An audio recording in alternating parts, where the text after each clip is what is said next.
Hi, and welcome to the Diablo podcast. I'm your host, Xanth, and today I am joined by the one and only, and our only guest, MacroBioBoi. Hi, I'm their only guest. It's a pleasure to be here again. Thank uh, you for having me. hey, thanks for being here. And we are brought to you by PureDiablo.com, your home for an ever-growing Diablo community, an expansive wiki, and of course, this podcast. And thank you to everybody who's been tuning in, uh, despite uh, minor issues that have cropped up here and there. We definitely appreciate you coming back. We're sorting it out. We're sorting it out. We're we're getting there. We're doing all right. And thank you, Macro, for coming back again and again. You're always welcome. So we're going to talk D2R today. But before that, we do have some Diablo news. The return of Diablo Hellsink. It is hitting 4 cities across the country. Um, you going, Macro? Am I going? Hey, are they coming to Boston, Mass? I think they didn't vote for bots. They didn't, right? No, I Oh, was pushing for shucks. There we Milwaukee. go. I want I wanted it in my hometown. Not going to happen. They did choose Seattle as the community vote. I think that's stupid, but I'm That's sure silly. the Pacific Northwest is thrilled. So that's a no. You're I not would. going to be you're not going to be commuting. Yeah. I'm not going to be commuting. I don't have any tattoos yet. I would love to get a tattoo. I'm not sure what it would be though. I'm a little bit of a baby, so I still have the idea. It's like it's got to be very special because mostly I'm just terrified of needles is what it comes down to. But no, I would like to get some ink, maybe someday. Well, for those of you listening out there, if it's in your city, I went to Chicago. I was actually number 1 in line. That's a humble brag. I just got up way earlier, and drove through torrential downpours to be there because I didn't want to miss it. Um, it was a phenomenal experience. You're in line, surrounded by a bunch of people who are just as excited about Diablo as you are. If you're listening to this podcast, chances are you're excited about Diablo. So you're going to be surrounded by people who are in person and by you that you get to talk to about the game, which is awesome. Uh, get there early though. Know your city, know where you're going to go. Get there early, and you'll guarantee your spot. Uh, unless the things have changed, you should be guaranteed a copy of the game plus beta access and a free tattoo. Ooh. That's a really good setup. I like that they went with this promotion style for the event because it's like you're getting your most diehard fans with really, really cool stories, and they walk away with, technically part of the history of the game, right? Like, oh, I got the Diablo Ink tattoo. I was in the beta. I've been waiting to play the game the whole, it's just like a really Right. good story. And there is an actual exclusive title that you will be able to display on your characters, labeling you as Mother's Inked. I did not know that. Why? How did I not know that? So Ah, yeah, I if want you that. if you are able to make it, not only will you have the permanent reminder, but everyone within the realm of Sanctuary will know, and you will be a part of a very exclusive club. That's actually super cool. I was saying everything I just said without knowing that. That's rad. Like, I love titles in games. Maybe it's an unhealthy obsession, but I do love them very much. I think there's something appealing about it where you want to kind of gather those things and have them displayed and to see them in the wild and you know what they are. So that'll be one where you'll Mhm. know that that is somebody who committed the time to get out to whatever city it might be, to wait, and then marked themselves with a Diablo tattoo. And I will state the flash tattoos will vary by location. There's usually a few staples that you're guaranteed to see, like the logos for each of the games and usually the classes, but then there's some special ones along the way, and they're really well done. And they're worth it. You can put it wherever. Doesn't have to be prominent. Mine is right on my ribs. I'm not going to show it on cam because nobody needs to see my nipples. That's just a rule I've had from day one. No nipples of mine on the podcast. Sorry, That's guys. that's such a specific rule to have about podcasting, I think. Hey, I'll do the podcast, but I got one rule. No nipples. None of mine. None of mine on the podcast. And if I can, if there's a way down the road that I can figure out how to do and show the tattoo without showing my nipples, I will do it. But until then, and as I'm still wearing this robe, it's gonna be long and a arduous process to get there. And I'm worried about my abilities. This is the We didn't weirdest pre-show predictions that. I've. We didn't Yeah, pre-show no. any nipple talk. I wasn't ready for a hashtag free the nipple sponsorship here. Oh wow, this is a lot. That's Uh, great. This if we is do this pick is up a why I'm sponsor here. because of that, I am all for it. Uh, That's so good. anyways, it is a great experience. Um, and if it is in a city near you, go do it. Get there early. Pack some snacks, sunscreen, depending on the city, so you don't get burnt. There's nothing worse than getting a tattoo on a sunburn. You don't want that. Oh, Um, sounds terrible. yeah, don't do that. But get out there, go and do it. And with that knowledge, the last one is happening in April, which gives us a decent idea of a beta timeline. We've Hmm. used this Hellsink event before to try to gauge what we're going to see about Diablo. When the first one was happening, we didn't even have a release date. We knew there were going to be some betas coming up. This one feels a little bit more final as we're going to go into April. If you're getting beta access with it, it would seem weird to get beta for all of us to get access to a beta prior to this event ending. But I think Hmm. it's realistic to expect that we might be starting it towards the end of April. Yeah, because we know we're supposed to be getting into that beta. The event needs to get people into it with enough time for it to matter. And then if you're also a pre-order, you're in 4 days before the game releases. So that puts you at like literally the beginning of June. So we have this weird little small window where it's like, are we going to start the beta in the middle of May? Probably not. So like closer to the beginning or just the end of April. Yeah, it's a very concise and clear timeline. Right. And it seems like if we are starting end of April, early May, that's a good way to kind of get the hype train going yet again. Yep. Get more people talking, get more eyes on the game, and then get more people who might have been on the fence to buy it and be ready for launch on June 6th, Yep. Yep. which will Yep. be awesome. That's Hey, that sounds like marketing to me. I've never really I've done sales, I've never done marketing, but that sounds like marketing to me. Yeah, I mean, I'm just purely speculating. I've done no marketing. I've got no experience in this, but sure, logical. And to reiterate, if you can, go do it. You got plenty of skin. You can hide it easily. It doesn't, you know, just put it somewhere. You'll be fine.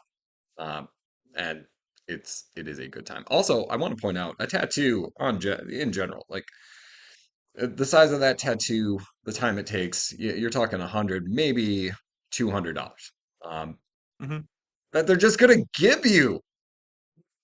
Do it. That's $200 you can spend on other stuff, like pre-ordering the special edition of Diablo 4. I'm sorry, I'm not I'm Well, not here to corporate shelf, but sincerely, like well, it was honestly, an easier justification for me to buy the collector's edition because I did the event. I have the copy of the game, the Ultimate Edition, already taken care of, plus the tattoo. Where now the money that would have been for the game, I just passed right to the collectors. mhm. No qualms. So if you haven't Okay. bought it yet, it's another reason to give them more money. Yeah. Easy If justification. it's If if it's something that you want to do and have the means to do.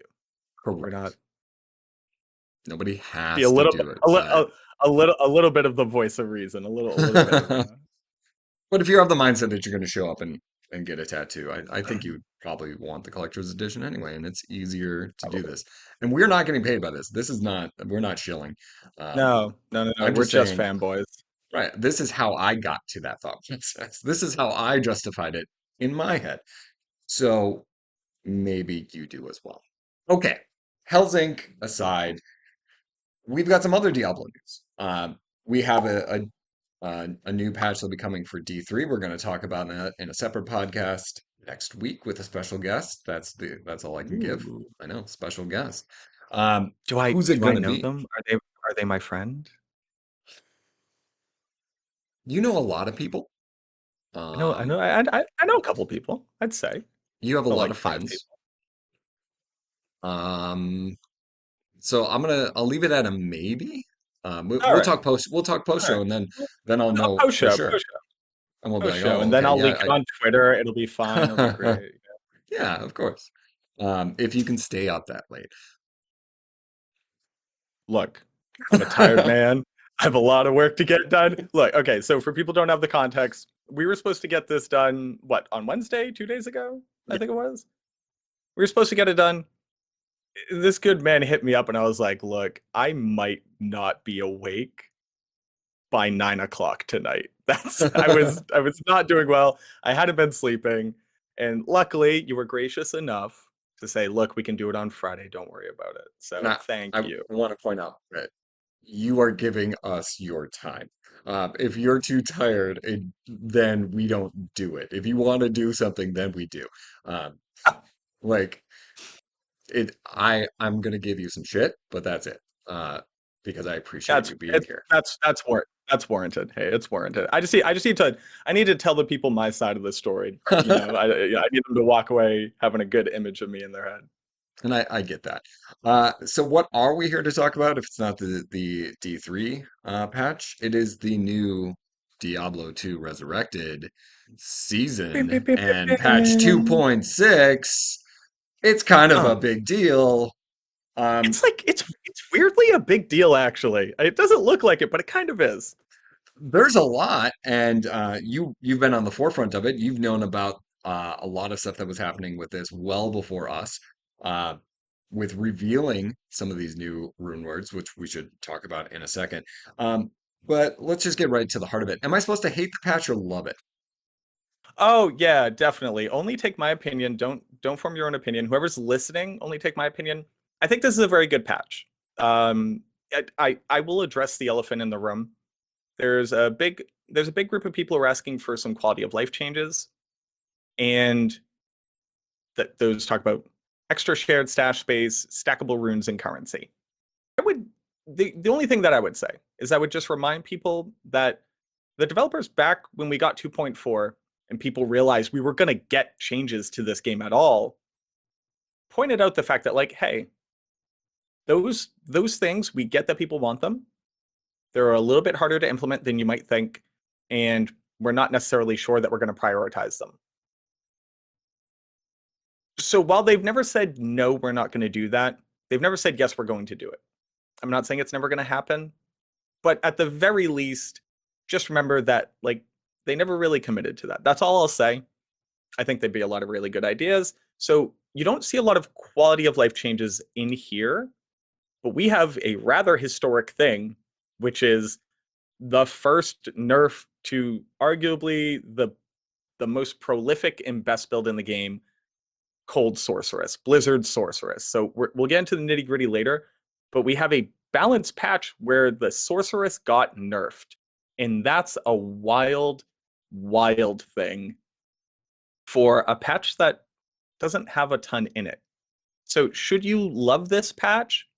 If you are interested in like incremental growth of the game with reasonable changes, I think it's a really, really good patch.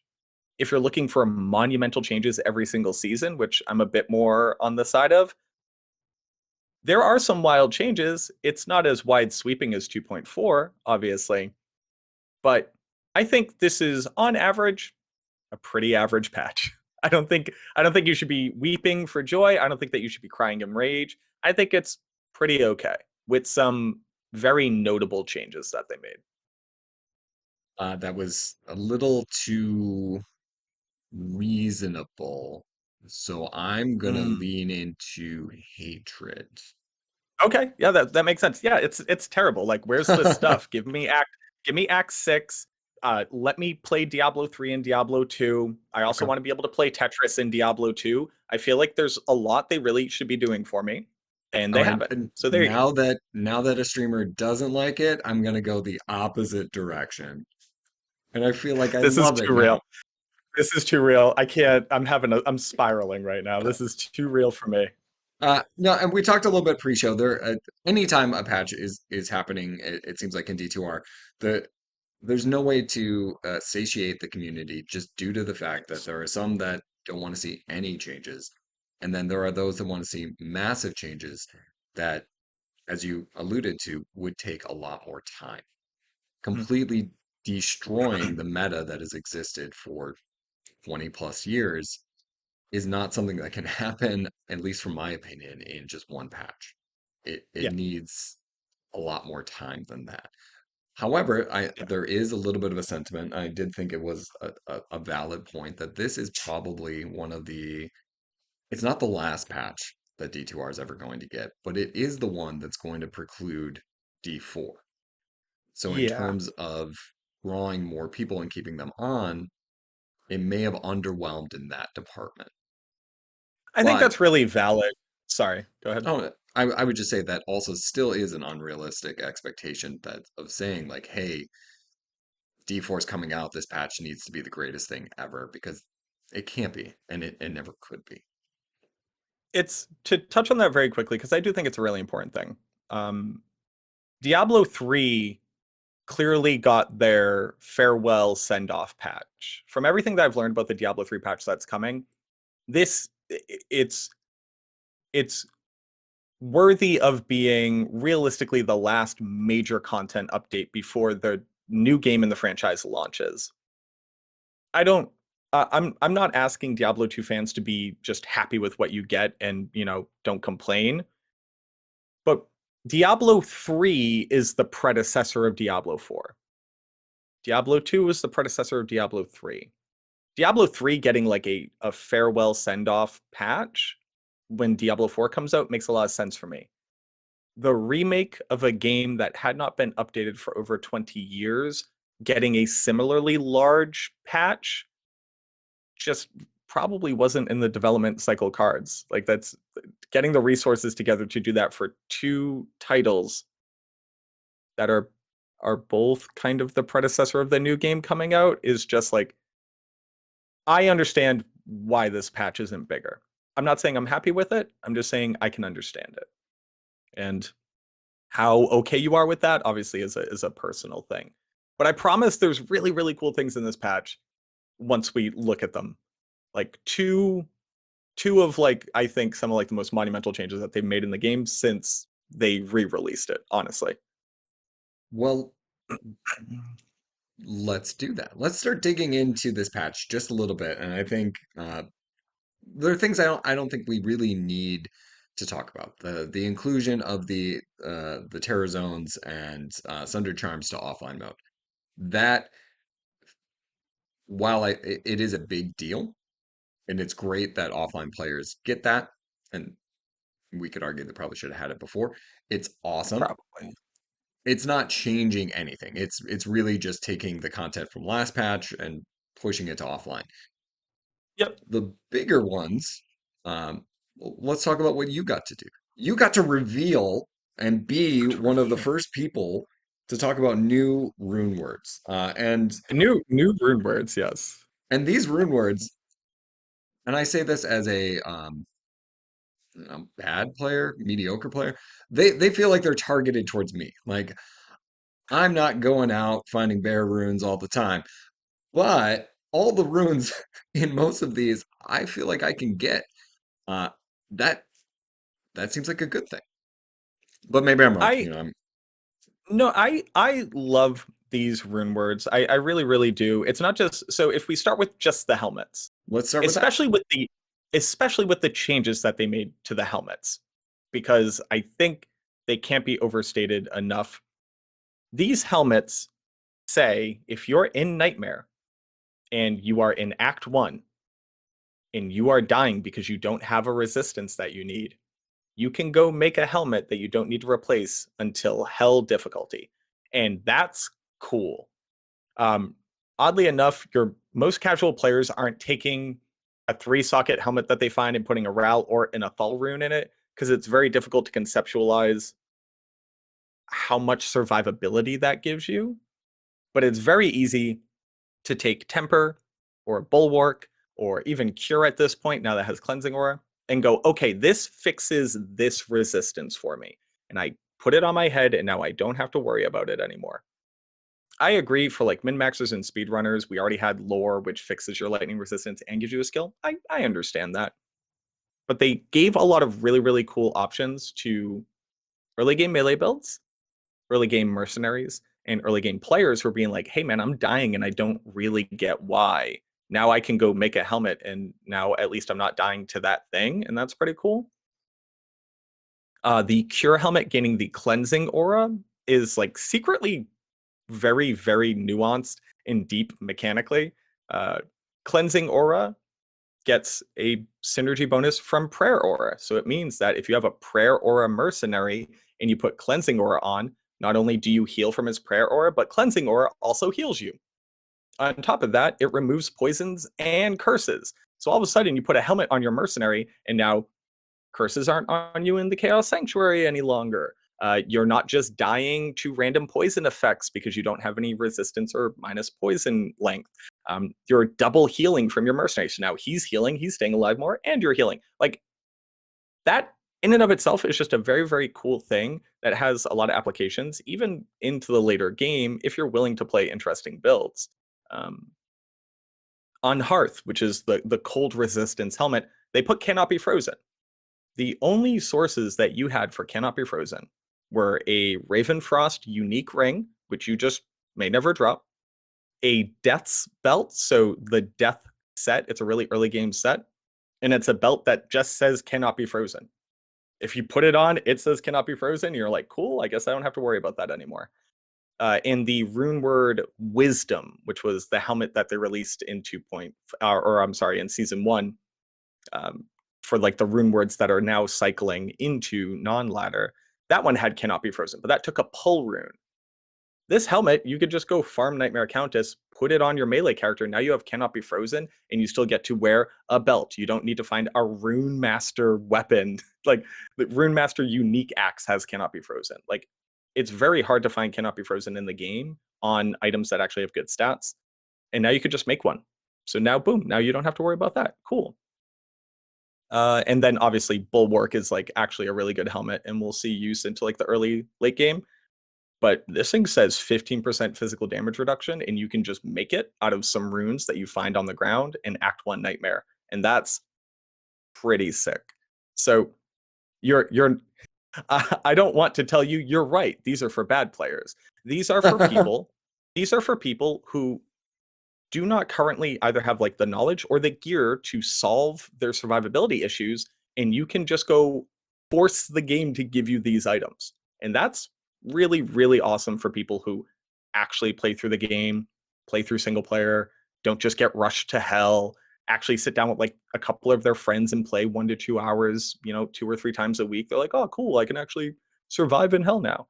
I don't know. There's such great additions to the game, and I saw a lot of elitism basically when these came out. And I'm like, hey guys, oddly enough, a lot of people play this game, and a lot of people don't know what they would need to do without these items, and now they have them. So Yeah, that's my little pedestal rant. when I saw them initially, and then obviously with the changes, similar thoughts. I play mainly hardcore. I don't have the greatest luck when it comes to getting some of the drops I need. And if I'm able to solve some of those resistance issues early on, um, like these aren't meant to be the end game, be like No, the best in slot. no, But for a they're long time, I'm wearing a lot of really bad gear. And if I have to make less trade-offs and survive, I'm okay with that. I like having these options, and I get, and you're absolutely right that there are some who are like, well, it doesn't matter. I'm gonna rush through everything. It's not necessary. I want more on the end game. I want more reworked uniques, and it's not to say that that isn't valid criticism. Those things can definitely still exist, but adding in something else for other players that don't need what you're looking for isn't a bad thing, and I liked these additions.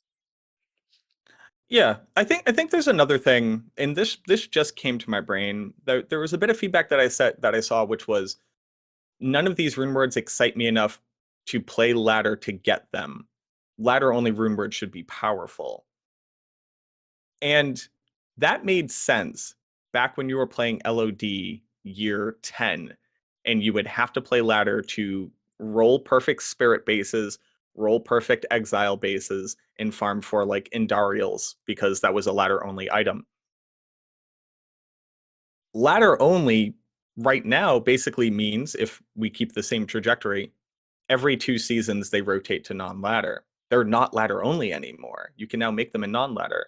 So I get that ladder only runewords is an enticement to play the ladder,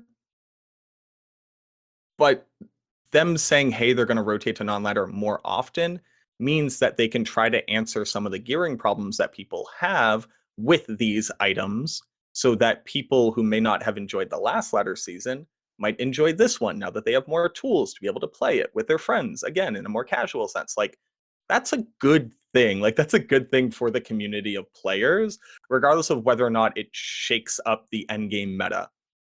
Oh, and on top of that, we got Runewords that completely changed the end game meta of Diablo 2. So like that's also pretty cool. But we're gonna get to those in a quick second. Yeah, yeah. So we got the Helms, right? So where do you want to go next? I think we should touch on Hustle real quick because they Okay, they so I've really seen made us. I've seen a lot of discussion about hustle. You need to explain to me why I need to pay more attention to it. So here was the problem with Hustle. The Hustle weapon was so good that people didn't want to have to pre-buff with it, which I get. And the armor was so bad that no one was going to make it. So what they did was they took the power scale of the weapon and the power scale of the armor and went, and now they're both right here and they're both great. So the armor is a armor that you can put on to gain 65% faster run walk and 40 increased attack speed. If that's all it said, that would be bananas. That would be such a wildly interesting and like very good stopgapping gear for melee characters. Then they put +6 to evade. +6 to evade is an Amazon skill that says if you are running or walking and a melee or range skill were to hit you, you can dodge it. So you have a little dodge animation. It takes 8 frames for people who care about that. It's about a third of a second. You can speed it up with fanaticism if you want to. And it means that they attack and hit you. It's like blocking. So if you've never played an Amazon, this is a really, really cool skill.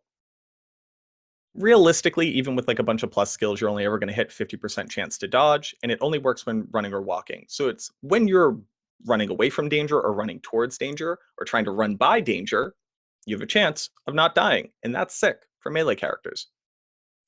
Since it has all resistance on it as well, it's a really good option for hardcore. It's not the best option, but 40% chance to dodge while you're running by monsters with 65 faster run walk and all resistance on an armor you can just go make is actually kind of nutty. Now the weapon. You should be mad about the weapon. I want to see your angry face. So I it looked used to. constipated at that, and Yeah, I wasn't that gonna say anything. I was sorry. I set you up. Again, we don't premeditate any of Rush this, so like Rush, I do set you up. not use that as Don't the picture thumbnail. for the video. I don't need that. Absolutely. I don't Absolutely use it as the thumbnail, please. don't you do it. Don't do it, Rush. Okay. Constipation aside. So it used to say level 9 burst of speed, which was actually bananas. Like that is way too strong, sincerely. The cool thing about it is that it opened up so many new weapon options, most notably for barbarians and Amazons, but even on stuff like Fireclaw Druid, Malware Bear Fury Druid, especially in the early game, we're getting a bunch of increased attack speed that isn't item like this is stronger than increased attack speed. It's called effective increased attack speed, and it's a direct modifier. So it says you are this much faster. It doesn't undergo diminishing returns. It's wild. On top of the increased run speed, which is also effective increased run speed, there's only like 5 people who care about the fact that I'm differentiating between these, but you know who you are. So these were really, really, really powerful.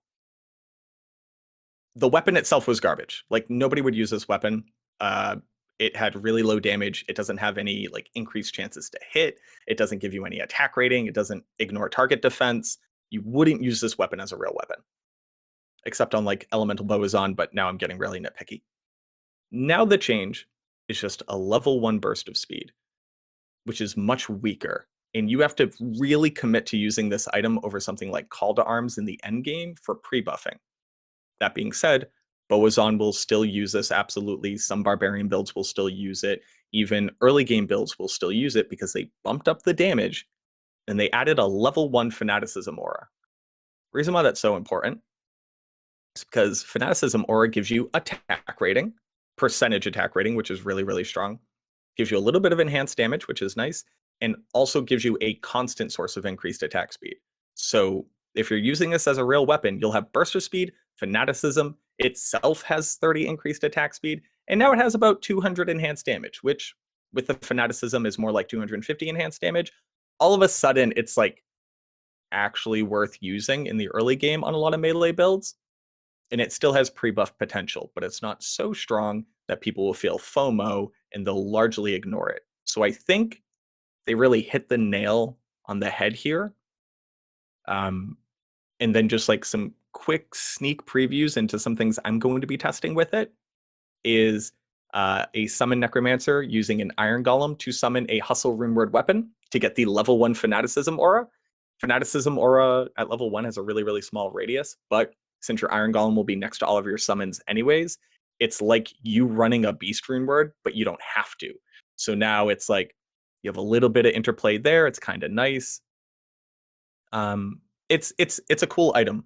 I've also tried considering using it on Act 5 Mercenary to get Fanaticism aura on a melee character, because you'll actually be in melee range with him.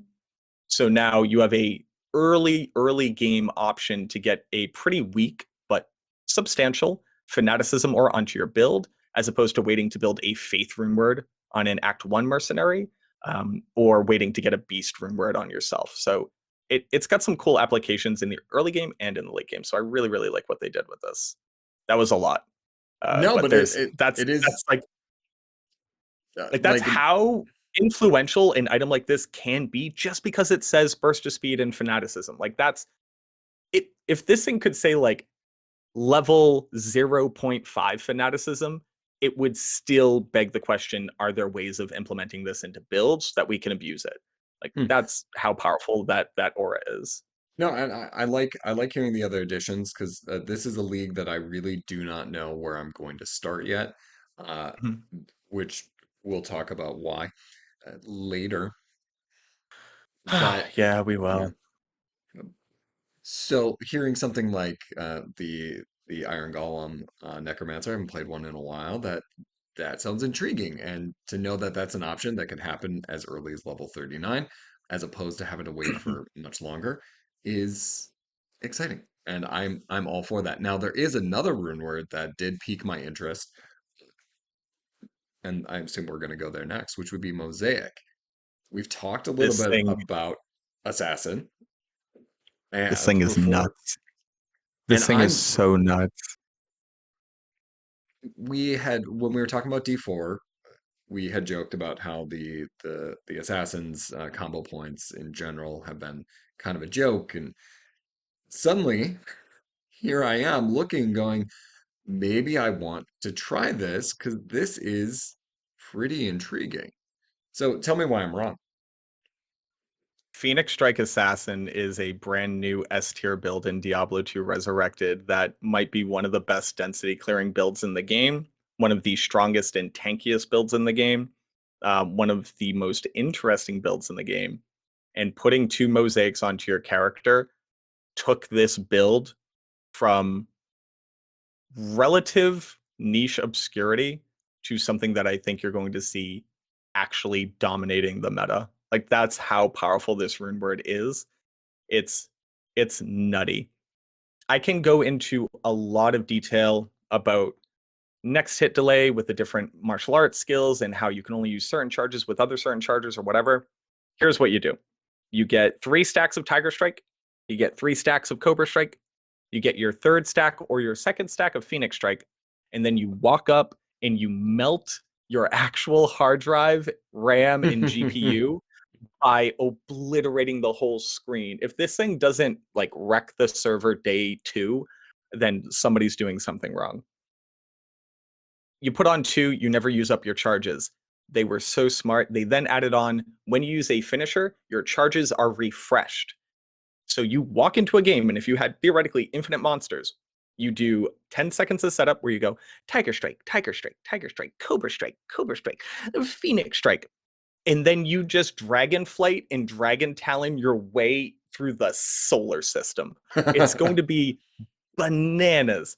I feel like I can't do it justice without talking about so many different things, but I'll leave it at that because there's too much information.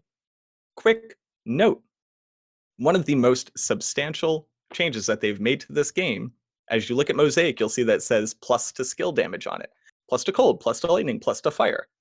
That makes sense, right? Phoenix Strike does lightning, cold, and fire damage. Of course you wanted that. That never worked in D2. Hmm. Martial arts skills, the vast majority of all the martial arts different charges did not benefit from elemental damage in any way, shape, or form. That's why you'd have like people being like Ormus robes, Phoenix Strike with facets. It wasn't doing anything the whole time. It did nothing at all. Some people knew about it, some people didn't. But now they have changed it so that martial arts abilities all benefit from elemental damage, and they made traps benefit from minus enemy resistance, which is the reason why Trapsin has newly reemerged as a legitimate S tier endgame density farmer and ladder start character. It's People were screaming for so long, please, dear God, make these assassin changes, and they did. And I feel like I should have felt an earthquake, and I'm not. And maybe it's just because like not a lot of people understand why the changes were made. But traps, you could not make traps stronger by putting on elemental damage or minus enemy resistance. That's why you never saw a traps in with like a crescent moon or griffins. And martial arts assassins couldn't increase their elemental damage with all of the items that you think would. And now they do. The whole season is just going to be like, which assassin build is now the best assassin build? Because there's so much to test. The answer is Phoenix Strike. It's absolutely disgusting. We During the PTR for this, when we were building our feedback, because initially this was only 25% chance to work, part of our feedback was it either needs to be 50% or 100%. So we modified the game files we modified these items so that they had 50% chance to not consume charges. And when we tested it, it was like unreal, the output of a Phoenix Strike Assassin on Players 8 difficulty, regardless of the resistances of the monster. It's like, this is silly broken. It's actually too strong, probably, and I'm fine with that. Because martial arts assassins should have something, and this is it. Uh, and again, we did talk about assassins not that long ago, and to see Mm. this now, this amazing turnaround is exciting. It's kind of where I've been leaning at the moment, and we'll Mhm. go into the next rune word, but it it might be my start. It might be where I want to go. A Yeah. Trapezen is pretty safe. Feels like a great place to Mhm. start, and then if I want to shift over to martial arts and do a respec later on, that might be it. And Mhm. I'm assuming you got to have a build guide for this at some point, right? Oh yeah, it'll be there. Don't you worry. I I am Yes, it will be there. Okay, good, That's because I'm gonna Yeah. need it. And I'm gonna need it. Luckily, I'm not the one working on it because like I can tell you everything about the skills.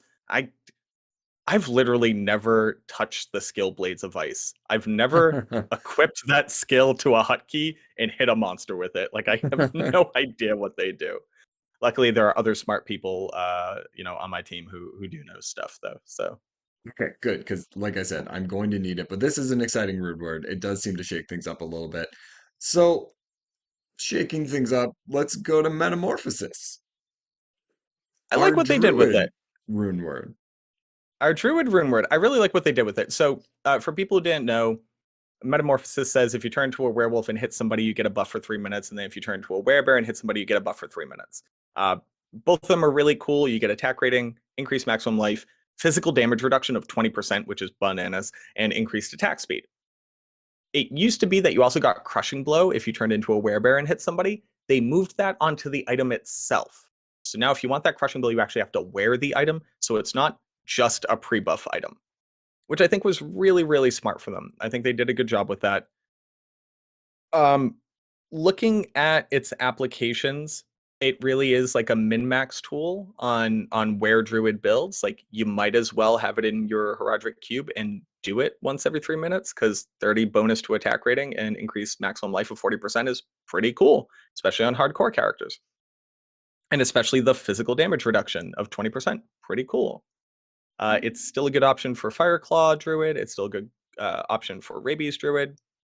It's just you're probably not going to carry a Beast Runeword to turn into a bear on an Amazon just to hit somebody to get the mark and then put away your Beast and Metamorphosis and then go be a Lightning Fury Javazon. You're probably not going to do that anymore. But for a little bit of time, that was an option, which you can still do, which I like.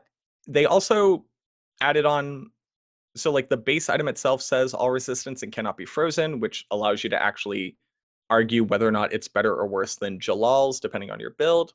I think this is a really cool item, and I like the precedent that it sets, which is buffs in the game that don't come from skills that are in the game. I'm not saying that's the best thing, but it's a very interesting and new thing at all. So I like the idea that they're exploring a space where not everything is tied to, this item doesn't just say give the werebear barbarian skills. You know what I mean? It says give somebody a unique thing if they use the item, which I really like. The problem is that when I was listing off Rabies Druid, Fireclaws Druid, I didn't say Shockwave Druid. Yeah. Arguably my favorite Druid build. And it's because they realized what they had broken to make it be as powerful as it was, and they fixed it, and it's not my fault. It's not my fault. I didn't do it. It's not me. I didn't do it. I I promise. okay, so let's go through the timeline here. Okay. Your first Let's go through. podcast with me. Which was a great time. I had such a good time. It was a Yeah. really good time, I think. I think we can all Stop, remember that. stop providing a distraction here. So your first podcast, we talked and I was asking about, how to make a successful hardcore druid, and you gave me some great advice. And somebody in the comments, and I apologize for not remembering, and I do want to thank you because you did bring this to the forefront. Brought up the Shockwave Druid. Brought up like, hey, this is you should try this build, and then you went and did the math. You started digging in. I saw multiple videos about it.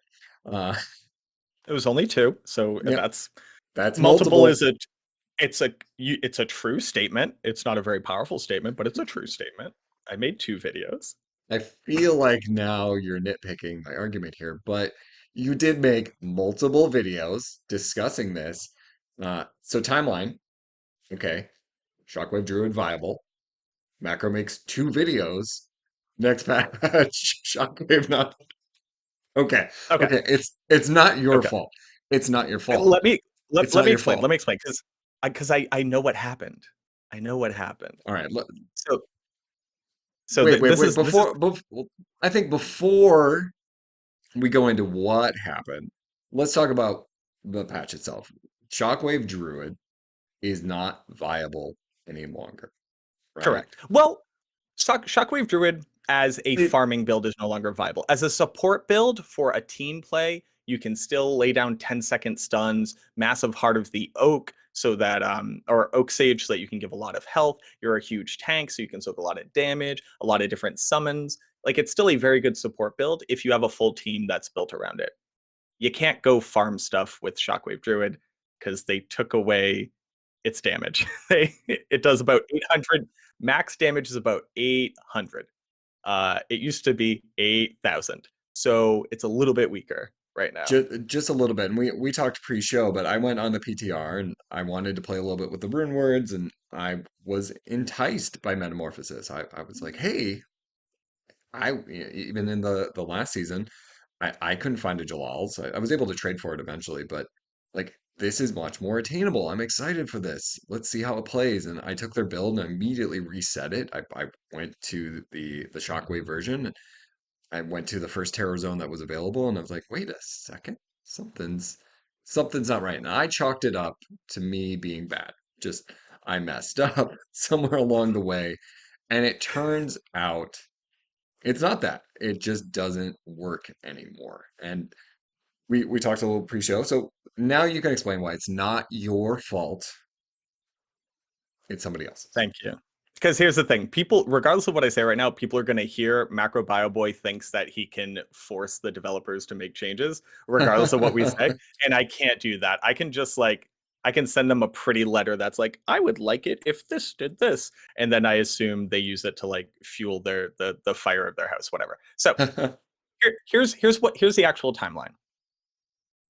They intended to make it so that Strafe, the skill Strafe, now dealt 100% weapon damage and benefited from the attack rating on the skill and gain synergies when they did like the whole rework of physical boas on. To accomplish this, they actually added a new column in skill.txt, which was supposed to define Strafe as having 100% weapon damage.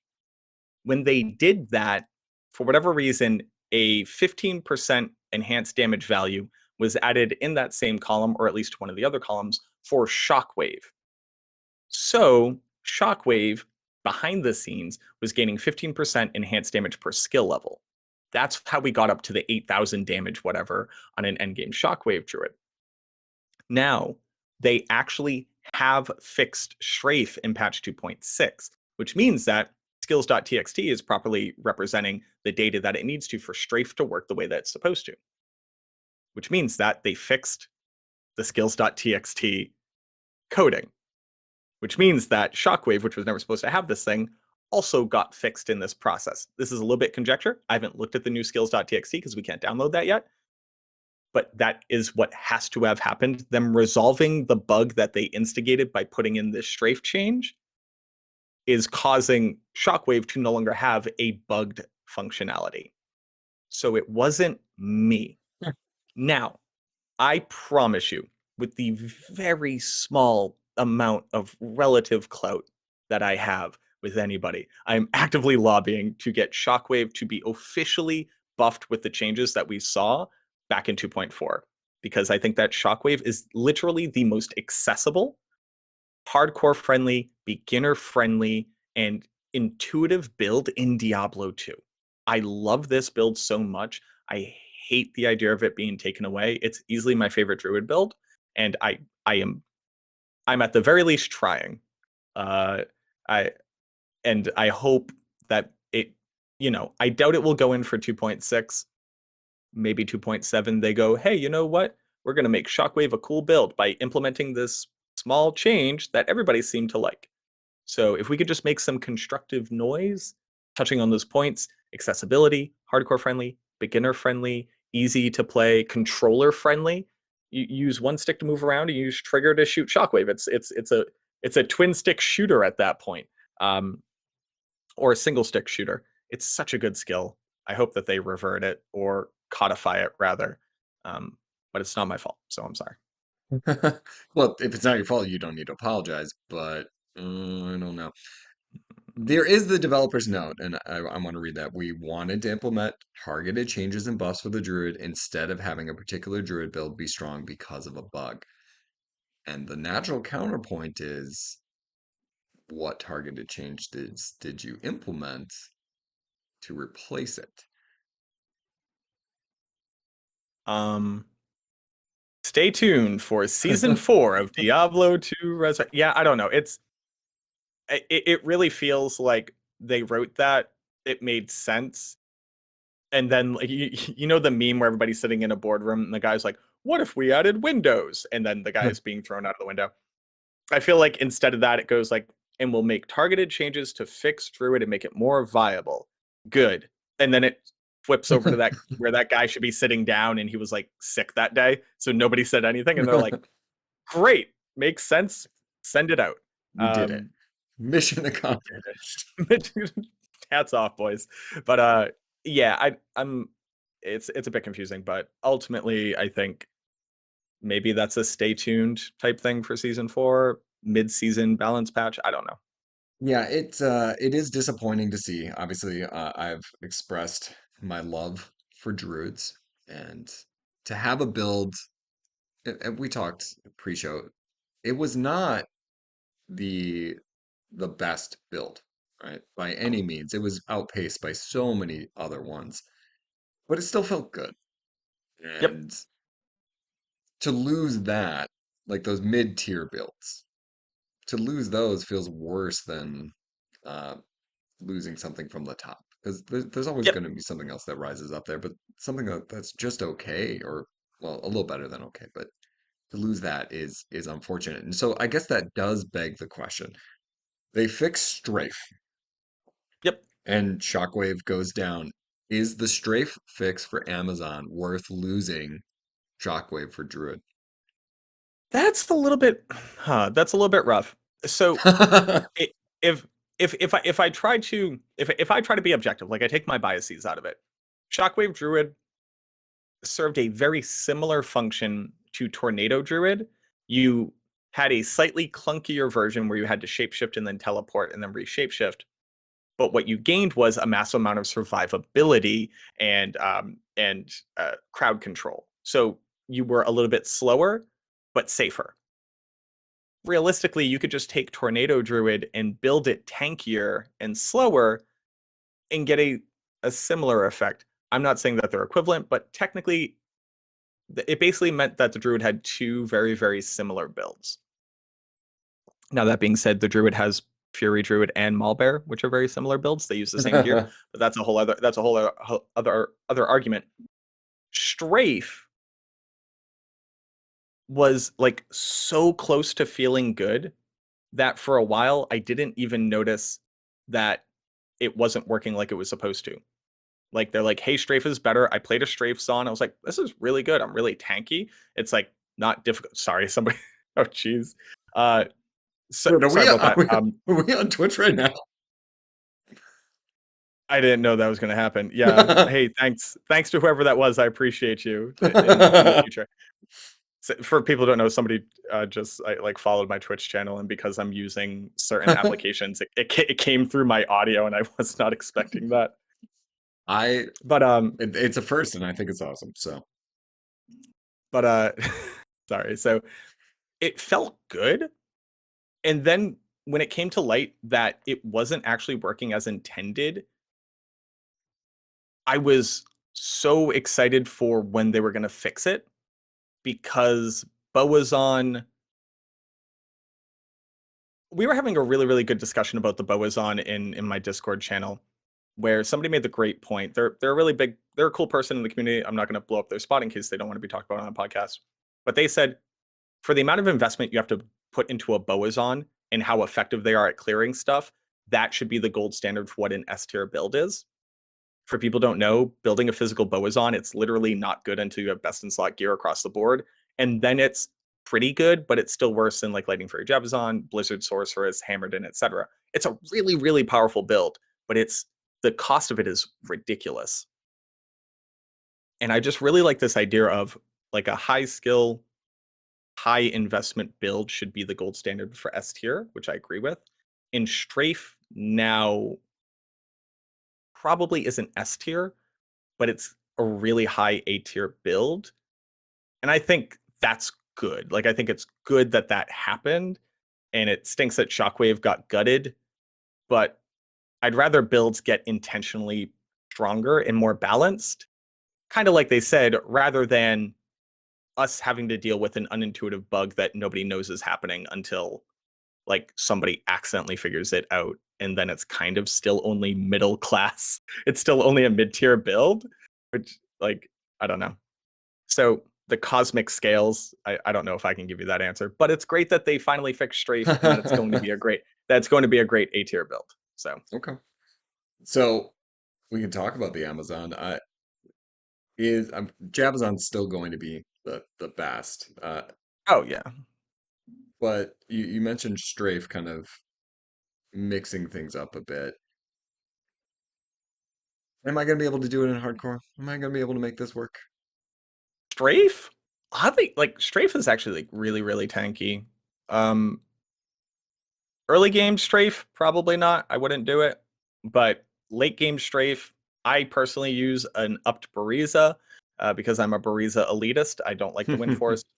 But in upped Bariza, you use Vampire's Gaze, and you can either run Dracul's Grasp to apply life tap, or if you just have enough life leech from the rest of your gear, you can use Atmas to apply amp damage. And I have a video where I had like a 30, I think it was like a 30 PDR strafe Amazon, just standing in the middle of players' 8 cows, not moving at all, just holding down right click and strafing. And regardless of how many cows were hitting me, I immediately full healed all of my life and just mow them all down. So of all the Boazon builds, Strafe is arguably the tankiest because you can apply life leech and damage more consistently faster. So yes, if you're good, you can do hardcore So never mind Boazon. then. Never mind. I got you. I I've tried. always been intrigued by boson. I like uh, using bows from time to time. I've just never been able to make it work. So Mhm. I'd seen the strafe changes. I was a little intrigued, but clearly, if I have to be good, it's not going to Or you just put a bulwark on it, and now you're happen. and now the gear is good, and now you yeah actually, I No, it's a I, I player's take it issue. back. Now it's just a skill issue, but no no Yeah, I can build you a hardcore strafe build if you want to see it. I do. So please, I need everything, everything. Uh, so Amazon aside, the other bigger news, and you talked about it earlier, is the Sorceress. They What's this nerfed the gonna do? sorceress. They nerfed the sort. Hold on, real quick. They nerfed the sorceress. They nerfed cold sorceress. What? Okay, so the math is actually pretty easy to understand. The change is back before they did anything, when a monster's immunity was broken, either by infinity or lower resistance, or by having a sunder charm. Cold Mastery, the very unique skill that says minus enemy cold resistance, worked 100%. So if you had minus 150 resistance and the monster was broken by a Sunder Charm, that means that the monster had minus 55 resistance. And that's way too strong. It's way too strong. Now, I was fine with it, but it was way too strong compared to Fire and Lightning that needed much, much stronger gear to pale in comparison to it, basically. The Cold Sorceress and Elemental build arguably didn't even need Infinity, the poster child hallmark item for Elemental builds. Now, if a monster's resistance is broken, either by a Sunder Charm, in Conviction or lower resistance, Cold Mastery, just like all of those other things I just said, is only 1/5 effective. So that means if you have minus 150 enemy resistance through Cold Mastery, you only lower their resistance by 30. So if you have a Sunder Charm, which brings them down to 95, your minus 150 enemy res brings them down to 65 resistance. That means they're only taking roughly a third of your damage, whereas before they would be taking 150% of your damage. That's a massive, massive change. What this basically means is that uh, what's like an example I can use? If you used three-piece Talrasha's set with the weapon, for Fire and Lightning, you would get minus 15 enemy resistance. When an item says minus 15 enemy resistance, that's 100% effective. So if they're broken by a Sunder Charm and you have minus 15 resistance on Talrashas, that means that the monster now has 80 resistance. To get to that same level of effectiveness with Cold Mastery, you need skill level 12 Cold Mastery. That's not that hard to get to in the end game. It's very hard to get to in the early game because Blizzard has 3 synergies that you need to max out. So it's an 80-point build before you put points into teleport, telekinesis, into static field, frost armor, warmth, anything like that. 80 points just to synergize the skill. So now you need to be around level 90 to get to a skill level effectiveness of 3-piece Talrasha's set for Fire and Lightning. So it's really evened up the playing field in Terra Zone farming and against immunities. Against non-immune monsters, doesn't matter. Doesn't change how fast you farm Mephisto. Doesn't matter how fast you farm the majority of stuff in Chaos Sanctuary. It doesn't matter how fast you kill stuff in Bale Waves, other than Dark Lords, but nobody cares about that. I'm the only person who has nightmares about trying to kill them. And it brings the cold sorceress into line with the other sorceress builds for the start of the season when we're talking about farming different areas. Against Mephisto, they were all kind of the same. Blizzard Sorceress was just easier. In Chaos Sanctuary, they were all kind of the same.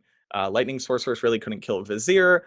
Fire Sorceress really couldn't kill Infector. Cold Sorceress really couldn't kill Lord Desay. She had to depend on your Mercenary. With the changes to Sunder Charms, or with the addition of Sunder Charms and the fact that they didn't nerf Cold Mastery, Blizzard Sorceress was just everything, no matter what. There was no reason to run anything else, realistically. Now, you have to make a decision. So that was a lot. TLDR, you're not as broken on a Cold Sorceress when fighting immunes, especially in Terror Zones. And if you want to have a strong enough Cold Mastery to outpace Lightning or Fire, you probably need to be either Frost Nova or Frozen Orb, since those skills only have one synergy, or Frost Nova has two synergies. But either way, they're only 40 and 60 point builds, so you'll actually have enough points to max out your Cold Mastery to gain an advantage. So now you're actually making a choice as opposed to just putting 1 point into Cold Mastery, maxing out Blizzard, destroying the entire game. So I think it's a really good. I think it's a really healthy change. And the funny part is, back when they added Terror Zones, before they added Sunder Charms, I'd put out a ton of videos that were covering like, here are the things that you can do to lower monster resistances to be able to farm on different elemental builds. And then when they added Sunder Charms, everybody was like, good job doing all that math. It was a waste of time. I did more math to be like, here's what you can do to capitalize on Sunder Charms to get the biggest bonus out of it. And then they left Cold Mastery like it was. And everybody's like, good job, you wasted your time doing all this math. So now that they've made this change, those videos are kind of relevant again. So self-plug, maybe go check them out. I don't remember the titles. They probably had some super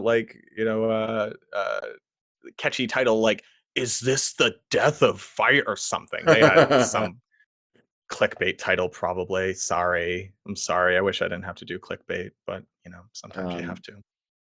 Well, teach us But how to yeah. do it, and we'll start clickbaiting as best we can as well.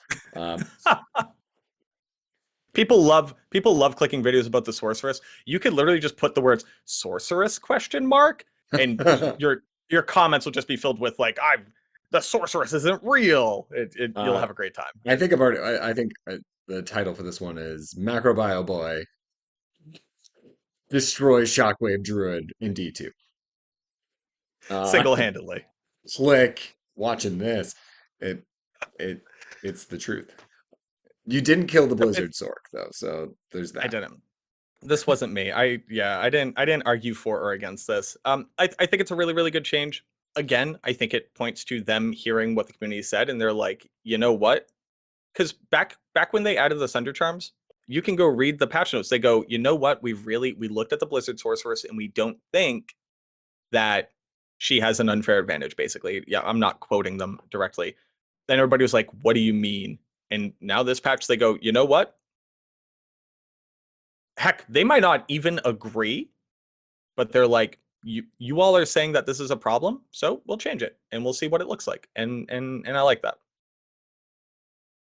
So, kind of in that vein here of recognizing things that could be changed and looking a little bit ahead, if they're willing to do stuff like this, what is something that you would like to see them change to shake things up even more?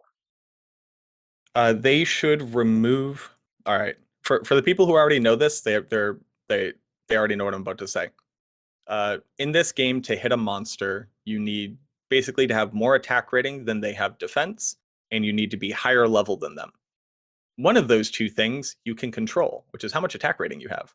One of those things you can't control, which is whether or not you're higher level than the monster. Um, the Ubers in this game are level 110. You can never be higher level than them. That means that regardless of how much attack rating you have, or ignore target defense, which doesn't work on them, or minus target defense, which only works at half effectiveness for them, or minus defense per hit, which is on like 3 items, you will never have a 95% chance to hit them because you are 11 levels lower than them at level 99. This isn't going to magically solve the game's issues, but if the chance to hit calculation just said, do you have more attack rating than they have defense, as opposed to looking at your level compared to their level, you would see a drastic change in the build space of items, of gear. Every character wouldn't have to use grief just because it also says ignore target defense.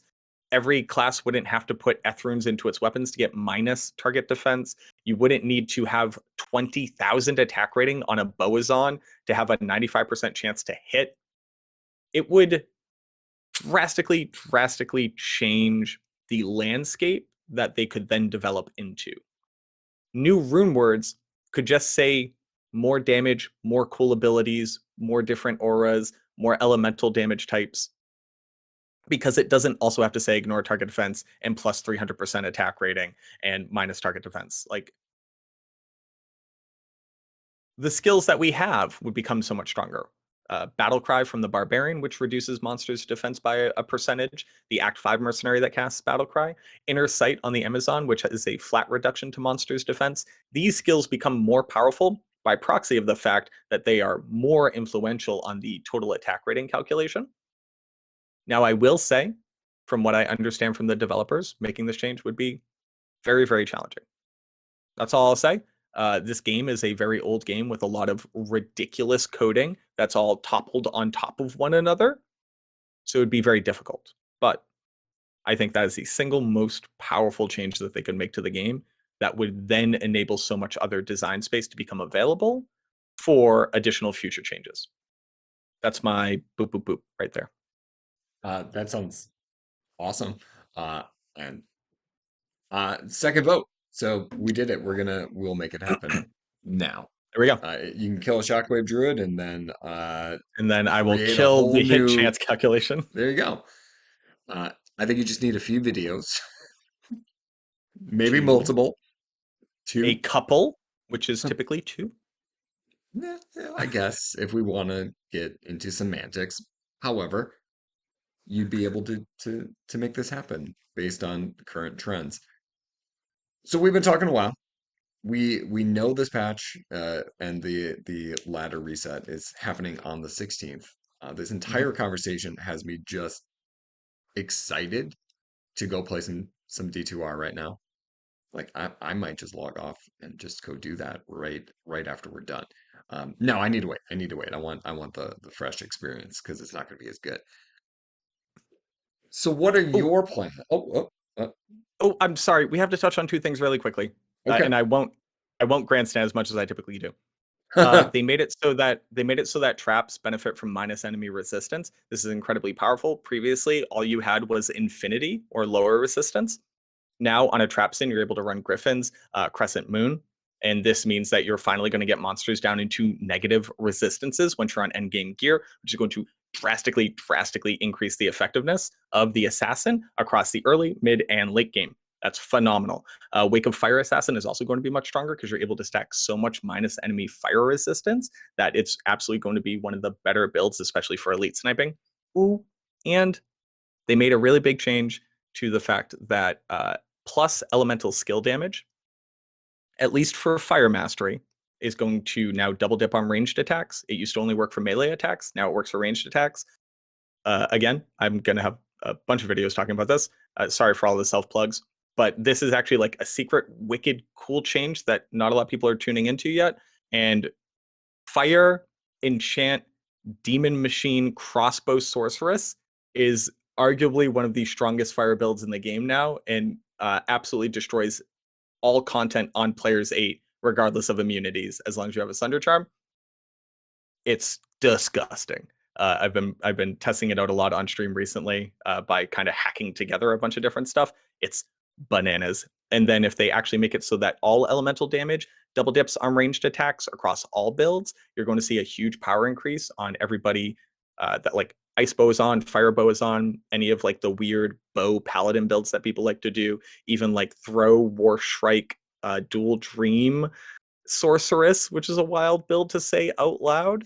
Uh, but this actually has like a lot of really cool. Heck, even like plus to poison damage on Blade Fury Assassin. That's really not going to change anything, but it's a cool idea. It has a lot of implications depending on what they've actually implemented, and we'll have to test it. But if I didn't talk about those two things really quickly, somebody would yell at us. But Trapsin is wicked powerful, and double dipping on ranged attacks might create like whole new metas of ranged builds that are good. So there we go. I just want to make sure we talked about those. Yeah, and I'm super stoked for that. I think at the moment I'm leaning towards a Trapezoid, as I kind of mentioned before. But I might just mess up and roll a Druid right away because that's what I know. you're like you're scrolling across the campfire. The Druid is like right on the right, and you're like, you're going over to the assassin, and you're like, that's far enough. Boom, Druid. There we go. Yeah, Oh this no, is what I know. and I'm typing in a name, and oh no, I'm clicking the hardcore skull and bones, and oh no, I Uh, clicked ladder. What happened? I'm level 28. I'm gonna How did I get rediscover that here? Shockwave doesn't work again. I need to just see it in person. Like, oh, that's right. And then I'll make the assassin. And then you'll But make the assassin. I'll get there. So, my plans aside, what are you going to be doing on the 16th? I'm gonna be playing this game for like 36 hours straight. We're trying to push World First 99 again. Teo is going to be the character that we're actually pushing. If you don't know, we were the group that got World First 99 in season one. That was Teo as well. It was a fitting tribute to our friend who had passed away. And then season two we worked with Llama, and then in season three again we're all going to be working together, but we're trying to push for World First 99, which basically means I need to walk around with like a spirit sword, a hat that I put like a perfect ruby in, and some boots I bought from Charcy for like 36 hours while we do endless bail runs and then like endless Terra Zone farming where I just walk around and give everybody salvation aura. So that's my plan. Sounds fun, I know. After that, I actually intend on being like pretty aggressive this season. I normally don't get into the key farming, torch farming, currency generation, and then trading for endgame gear. Like that's not typically my play style. But what it also means is that like I can't typically entertain a lot of people who are looking for someone to be that try hard to like go that hard in the season. So I'm thinking about taking my paladin, making a budget Uber smiter, doing Ubers for people, generating currency, and then building that demon machine crossbow sorceress that I was just talking about, because that build is nuts. It's so good. It's actually a little bit too strong. I think it might be broken, but I'm I'm fine looking with forward that. to seeing that because I refuse to play Sorceress, but I will watch people play them. But I'll watch them. This one's cool. It uses enchant and just shoots a crossbow real slow at monsters and one shots players 8 cows. It's very satisfying. I want to see it. I don't want to play it, but I want to see it. Okay, I'll So send you a link. I'll be tuning in for that. I want to catch that. And then obviously, where can everybody find you? I'm at MacroBioBoi on everything. That's MacroBioboi, MacroBioBoi. TikTok, Twitter, Facebook groups, which I never post to. I'm sorry, but like nobody posts their Facebook groups. Instagram, Twitch, YouTube. I'm thinking about starting up my own newspaper and just handing it out to people like you used to see in the old 1930s movies. No, but yeah, Harry, MacroBioBoi at everything. MacroBioBoi on Twitter. MacroBioBoi. Do I sound like I'm on an old time radio? Radio. So yeah, so MacroBioBoi at everything.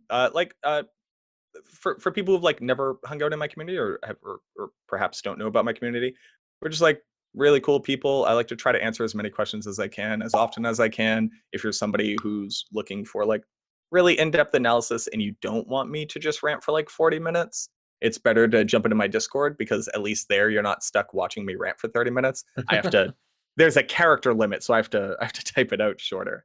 But yeah, that's where you can find me. And we talked a little bit pre-show, but you've been making some good strides. Your community's growing, your channel is Thank you growing, very much. and if you have not tuned in or watched any of Macro's videos, you absolutely should. Thank you. I've That, yeah, I appreciate that. I spent a lot of time shitting on you about the werebear. This is where I make up for it. Uh, every video that I've walked away feeling like I have learned something, and that is cool. Because again, this game has been around for 20 years. I'm picking up new things constantly, and that is awesome. I do enjoy it. Like I want to watch you play the crossbow sorceress, but I'm intrigued by hearing about how it works because I'm not just going to see like just put this equipment in, right? And Mhm. you know, choose these skills. You're going to break down the math behind it, why it works, how it works, and that to me is just as exciting as reading a gear list because I can read a gear list anywhere. I appreciate that. But like I This like is being able to this is do that. this is warming my heart. For people very specifically like you, in the video, I actually put a timestamp that just says "deep nerd mechanics." So at the beginning of the video, it's just like some gameplay. I show people the gear in case they already know what they need to know for it, and then I'm just like, okay, but hey, are you like, do you want to hear numbers and mechanic? Here you go. You're right here. This 5 minutes is for us, because you know, uh, I can't go more than 2 seconds without over explaining something, which is why I like coming on this podcast. You let me do that a lot, and I really appreciate it. Well, I think it's informative and I like it. So, if anything, it's like I get my own personal lesson. So I do appreciate it. Uh, But you did kill the werebear. So ebb and flow. Ebb and flow. Well, I think we should close as we always do with a moo, moo, moo. Moo, moo, moo, moo, moo, moo.